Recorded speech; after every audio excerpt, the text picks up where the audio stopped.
ఈశ్వరుడు కూడా కాలరూపంలో మనకు ఒక గొప్ప కృప ఒకటి చేస్తాడు. ఆ కృప ఒక్కొక్క నైమిత్తిక తిథి యందు ఒక్కొక్కలా ఉంటుంది. ప్రత్యేకించి రేపటి రోజు ఉదయం వచ్చేటటువంటి తిథి సామాన్యమైనటువంటి తిథి కాదు.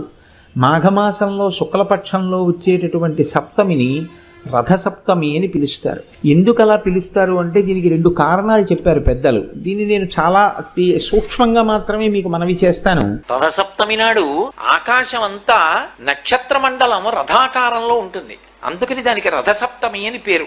ప్రతి సప్తమి తిథి నాడు సూర్యకాంతి చాలా విశేషంగా ఉంటుంది. రేపు ఉదయం నుంచి సూర్య భగవానుడి యొక్క రథం ఉత్తర దిక్కుకు తిరుగుతుంది. దానివల్ల ఏమవుతుందంటే మిగిలినటువంటి గ్రహముల మీద ఉండేటటువంటి సూర్యుని యొక్క వెలుగు, సూర్యుని యొక్క ప్రకాశము కొన్ని గ్రహముల మీద తగ్గుతుంది. అటువంటి సప్తమి తిథి నాడు ఆ జిల్లేడాకులు రేగుపళ్ళు తల మీద పెట్టుకుని నమస్కారం చేసి సూర్యుడికి స్నానం చేస్తారు. ఎందుకు అంటే సూర్యబింబంలో ఉండేటటువంటి ప్రాణశక్తిని పుచ్చుకుని జిల్లేడాకు ఇక్కడ ఉండేటటువంటి గోరువెచ్చటి ఆ బ్రహ్మస్థానము నుండి ఆ లోపలికి ప్రసారం చేస్తుంది. దానివల్ల ఎదర వచ్చేటటువంటి విశేషమైనటువంటి వేడిని తట్టుకోవడానికి కావలసిన శక్తి వస్తుంది.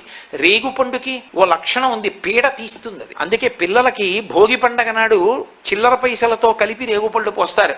భోగి పీడ పోయింది వాళ్ళకి అని. అంటే వాళ్ళకి ఆ పీడ పోతే వాడు భోగం అనుభవించడానికి యోగ్యుడవుతాడు. ఆ తేజస్సు నిలబడుతుంది. ఈ లోకాన్నంతటినీ చెక్కేవాడు ఎవరంటే సూర్యనారాయణమూర్తి.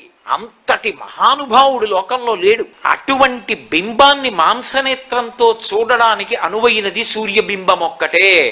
ఏ ఇతర భగవత్ స్వరూపాన్ని మాంసనేత్రంతో చూడడం కుదరదు. ఇంత పరమపుణ్యప్రదమైన ఉత్తరాయణ పుణ్యకాలంలో ఎటువంటి పాపములు చెయ్యకుండా ఉండగలిగేటటువంటి శక్తి మేధస్సుకి దేనివల్ల కలుగుతుంది అంటే ఈ కాలమునందు చంద్రప్రకాశం చేత జిల్లేడాకు మీద ఉండేటటువంటి నూగులాంటిది రేగుపండు తలకి తగిలి బ్రహ్మస్థానమునందున్న వేడితో అది సంయోగాన్ని చెందితే రాబోయేటటువంటి కాలంలో వడదెబ్బ తగలకుండా కావలసినటువంటి శక్తిని తలపుంజుకుంటుంది, ఔషధీ శక్తిని.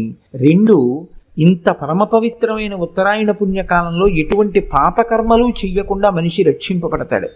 3వది ఏమిటి అంటే ఈశ్వరుడు ఒక్క మనుష్యుడికే ఒక అనుగ్రహం ఇచ్చాడు. ఇది ఎంత తేలికైన అనుగ్రహం ఇచ్చాడంటే రేపటి రోజు ఉదయం రథసప్తమి తిథి ఉండగా సమంత్రక స్నానం చెయ్యాలి.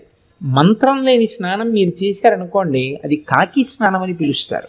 దానివల్ల ప్రయోజనం ఏమి ఉండదు. జిల్లేడాకులు రేగుపళ్ళు తల మీద పెట్టుకుని నేను పోసుకున్నానండి అన్నారనుకోండి, దానికి ఏం ఉపయోగం ఉండదు. సమంత్రకమే చేయవలసి ఉంటుంది స్నానాన్ని. దాన్ని మంత్రస్వరూపాన్ని ఏం చేస్తారంటే అందరికీ అందుబాటులోకి తీసుకురావడం కోసం ఇప్పుడు ఆ మంత్రాన్ని శ్లోక రూపం చేస్తారు. అంటే ఇంకా అనుగ్రహిస్తారు. ఇప్పుడు మీరు ఆ శ్లోకం చెప్పిన తరువాత రేగుపళ్ళు జిల్లేడు పళ్ళు తల మీద పెట్టుకుని అప్పుడు నీళ్లు పోసుకుంటే అవి జారి కింద పడిపోతాయి. అలా పడిపోయాయి అనుకోండి, 7 జన్మల క్రితం చేసినటువంటి పాపాలని ఆ స్నానంతో తీసేస్తారు. అది ఎప్పుడు ఉంటుంది అంటే ఒక్క రథసప్తమి నాడు మాత్రమే ఇస్తారు ఆ అనుగ్రహాన్ని. అది ఎలా ఎందుకు ఇస్తారు అంటే ఈశ్వరుడి యొక్క అనుగ్రహం అంతే. అవి ప్రశ్నించడానికి ఏం ఉండదు. ఎందుకుండదు అంటే నేను ఇందాక మీకు అందుకే ఉదాహరణ చెప్పాను. యావజ్జీవిత కారాగార శిక్షని తగ్గిస్తే మీరెవరు అడగడానికి? మీరు నేను అడగడానికి ఏం ఉండదు. వీడు జైల్లో బాగానే ఉన్నాడు అని ఒక ఆయన సర్టిఫికేట్ ఇచ్చాడు, ప్రభుత్వం విడుదల చేసింది, అంతే. ఆయన జనజీవన స్రవంతిలోకి వచ్చేసాడు. అలాగే ఈశ్వరుడి కృప కొన్ని నైమిత్తిక తిథుల యందు ప్రసరణం జరుగుతుంది.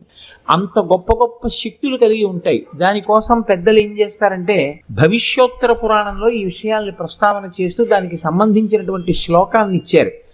సరే, మనకి తెలుసున్న విషయం ఎలాగో ఉపన్యాసాలు చెప్తున్నాం కదా, మనం నలుగురికి చెప్తే ఎవరు దాని యందు ఆస్తిక్య బుద్ధి ఉందో దాన్ని వారు వినియోగించుకుంటారు అని నేను ఆ శ్లోకాన్ని ఇవాళ రాసుకుని రావడం జరిగింది.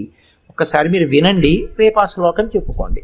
యజ్జన్మ కృతం పాపం మయా సప్తమ జన్మసు తన్మే రోగంచ శోకంచ మాకరీహంతు సప్తమి ఏతజ్జన్మ కృతం పాపం యచ్చ జన్మాంతరార్జితం మనోవాక్కాయజం యచ్చ జ్ఞాతా జ్ఞేతే చ యే పునః ఇది సప్తవిధం పాపం స్నానాన్నే సప్తసప్తికే సప్తవ్యాధి సమాయుక్తం హరమాకరి సప్తమి.